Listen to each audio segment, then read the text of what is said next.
It's JWell from SRMA.com. We're here live at West Coast Fighting 6, post-fight with victorious new middleweight champion Scott Hands of Steel Smith. First, I wanted to ask you, what do you think about Matthews as an opponent? It looked like he came out ready to bang. Hey, Matthews is a super tough opponent. I was kind of in a bad spot. You know, I'm expecting to win the fight. Way better than he got credit for. I take pride in his win because he was a very tough opponent. Well, early on in the bout, it looked like he was trying to clinch you, out-muscle you against the cage, but you were able to land some precise knees, your uppercut. What were you trying to do in that clinch to kind of counteract that? He was throwing some pretty heavy body shots and some good uppercuts. They weren't really affecting me. I could tell they were wearing him out a little bit. He was slowing down. I was eating him a little bit, waiting for the right time to strike. He did feel strong, but I felt like I had good control. He wasn't going to get me on the takedown, so I slowed down. I haven't fought in a year and a half, so I had to get hit a couple times, wake up, and then get in the groove.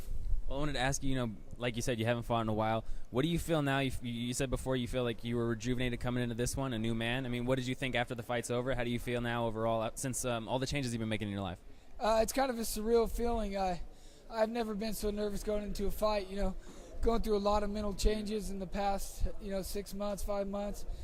And to be honest, I had a lot of questions myself. If I'm the veteran, I should win this fight.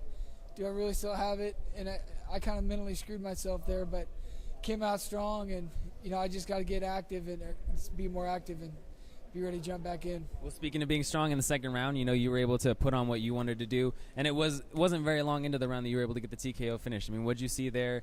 Is there something that he gave you that you just took, or did it just come to you? I knew I started ringing his bell late in the first round.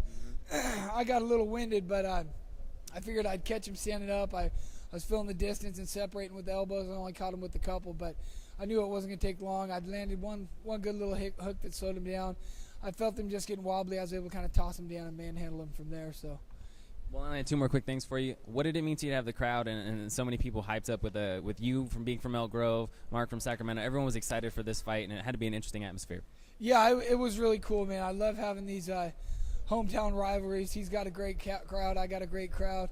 He's had a great training camp. I had a great training camp. So this is what MMA is all about. Two great fighters, got a lot of respect for each other, and came out there and had some fun. Well, last thing I wanted to ask you, got the middleweight title now. Like I said before, it kind of puts you right back in the spotlight. I mean, how are you feeling now that you got it? What are your plans for the rest of the year to do with the belt? To stay active and be a part of West Coast Fighting, do whatever Brandon needs me to do. I owe the guy a lot. He was he had my back when I went into my rehab. He had my back right when I got out, and he's always been there for me, so I want to be there for him and help support him. Well, do you have any thanks or shout-outs before we let you go? I want to thank Elk Grove Muay Thai crew, Rick, D1 Sports, my buddy Brandon and Donnie over there, Grips MMA Gear, Tom Atencio and his husband Lance. I want to thank them, and West Coast Fighting and Brandon. Thank you guys. Aqua Hydrate. Hey, they've been awesome for me, man. They give me this water, help me get rejuvenated. It's awesome, man. You guys got to try it out. Well, you can find more coverage at SRMA.com. I want to congratulate you one more time and thank you for your time, Scott Hands of Steel Smith. Thanks so much. Created to control our lives, and from the master rules to the jazz with a devious smile. Hold your breath now, you must act quick. Break these chains and refuse to change.